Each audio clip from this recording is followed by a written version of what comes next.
Épisode 9. L'écho de la cathédrale. Dans la ville gothique de Chartres, le carillonneur de la cathédrale est retrouvé mort, son corps suspendu aux cordes du grand clocher.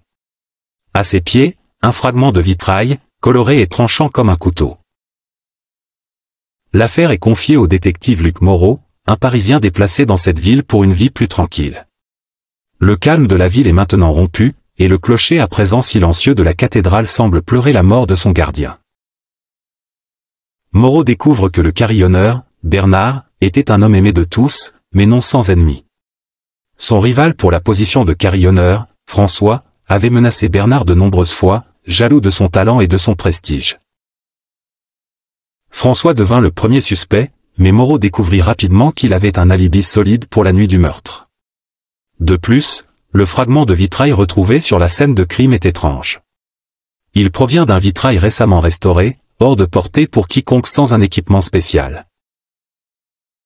En fouillant dans le passé de Bernard, Moreau découvre un secret. Bernard avait découvert une salle secrète dans le clocher de la cathédrale, une cachette pour un trésor perdu depuis des siècles. Avait-il été tué pour ce trésor? Moreau décide de chercher cette salle secrète. Il découvre un passage caché dans le clocher, menant à une petite salle. À l'intérieur, il ne trouve pas de trésor, mais une série de gravures anciennes, des indices vers un trésor plus grand, caché quelque part dans la ville. C'est alors que Moreau réalise la vérité. Le véritable meurtrier n'est pas François, mais le restaurateur des vitraux de la cathédrale. Il avait découvert la salle secrète et les indices, et avait tué Bernard pour garder le trésor pour lui seul.